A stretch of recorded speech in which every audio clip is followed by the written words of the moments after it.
বাংলাদেশের ঐতিহাসিক এবং প্রত্নতাত্ত্বিক স্থাপত্য সিরিজের নতুন ডিজাইন ও নিরাপত্তা বৈশিষ্ট্য সংবলিত ৫ টাকার কাগজের নোট বাজারে ছেড়েছে সরকার। ১৯ মে থেকে নতুন এই নোট বাজারে প্রচলন শুরু হয়েছে। অর্থ মন্ত্রণালয়ের অর্থ বিভাগ থেকে জারি করা এক প্রেস বিজ্ঞপ্তিতে এ তথ্য জানানো হয়েছে। এতে বলা হয়, অর্থ সচিব ডক্টর মুহাম্মদ খায়রুজ্জামান মজুমদার স্বাক্ষরিত নতুন নোটটি প্রথমে বাংলাদেশ ব্যাংকের মতিঝিল অফিস থেকে ইস্যু করা হয়েছে। পরে কেন্দ্রীয় ব্যাংকের অন্যান্য শাখা থেকেও এটি পাওয়া যাবে।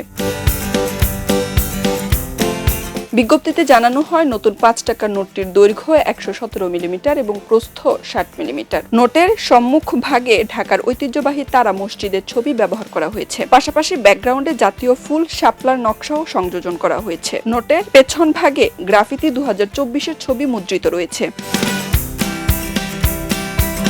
নতুন নোটে কয়েকটি নিরাপত্তা বৈশিষ্ট্য যুক্ত করা হয়েছে। জলছাপের রয়্যাল বেঙ্গল টাইগারের মুখ, ৫ ইলেকট্রোটাইপ এবং সরকারের মনোগ্রাম ব্যবহার করা হয়েছে। এছাড়া নোটের কাগজের ভেতরে নিরাপত্তা সুতা সংযোজন করা হয়েছে, যা আলোর বিপরীতে ধরলে দুই পাশ থেকেই দেখা যাবে। নোটে হালকা গোলাপি রঙের আধিক্য রাখা হয়েছে। অর্থ বিভাগ জানিয়েছে, নতুন ডিজাইনের নোট চালুর পাশাপাশি বর্তমানে প্রচলিত সব কাগজের নোট ও ধাতব মুদ্রাও আগের মতো বৈধ থাকবে।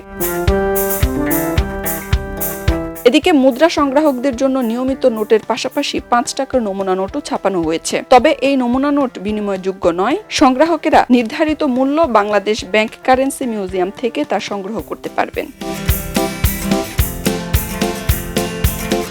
খবরের কাগজ, নিখাদ, নির্ভীক, নিরপেক্ষ।